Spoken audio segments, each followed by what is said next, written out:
Ang susunod na programa ay rated PG. Patnubay at gabay ng magulang ay kailangan sa mga batang manonood.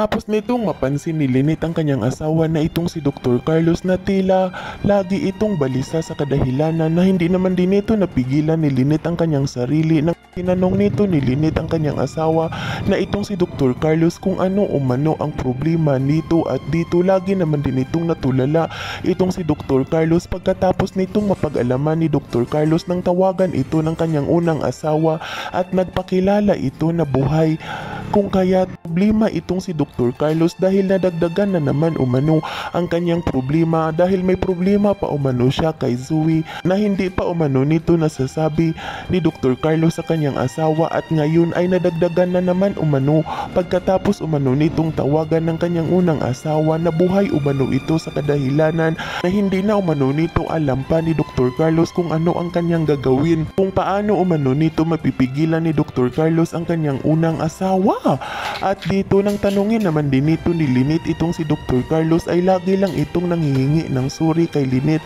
at sinasabihan nito ni Dr. Carlos itong si Lynette na mahal umano ito ni Dr. Carlos at ayaw umano nito ni Dr. Carlos na mawala sa kanya itong si Lynette sa kadahilanan na agad naman din itong sinabihan ni Lynette itong si Dr. Carlos kung paano umano ito mawawala sa kanya na kasal naman umano sila at si Dr. Carlos na umano ang nagmamay-ari kay Lynette at dito nanghihingi na naman muli ng sorry itong si Dr. Carlos kung kaya takang-taka naman din itong si Lynette at sinabihan nito ni Lynette na magsalita na umano itong si Dr. Carlos kung ano umano ang problema nito.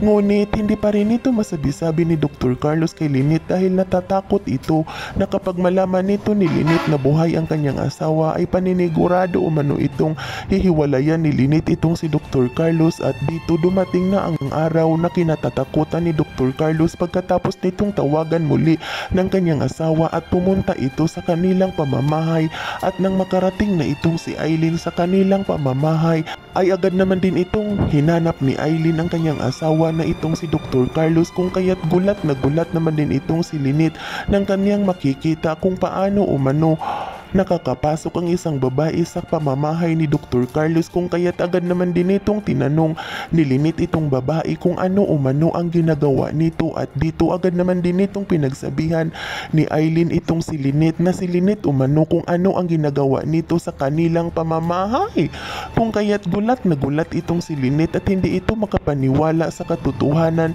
ng kanyang nalalaman sa kanilang paghaharap ng unang asawa ni Dr. Carlos ay hindi nito napigilan ni Lynette ang kanyang sarili at nasigawan nito ni Lynette itong si Dr. Carlos kung bakit umano nito nagagawa ni Dr. Carlos na lukuhin si Lynette. Yan ay ating aabangan sa susunod pa na pangyayari sa kaganapang ito ng abot kamay na pangarap.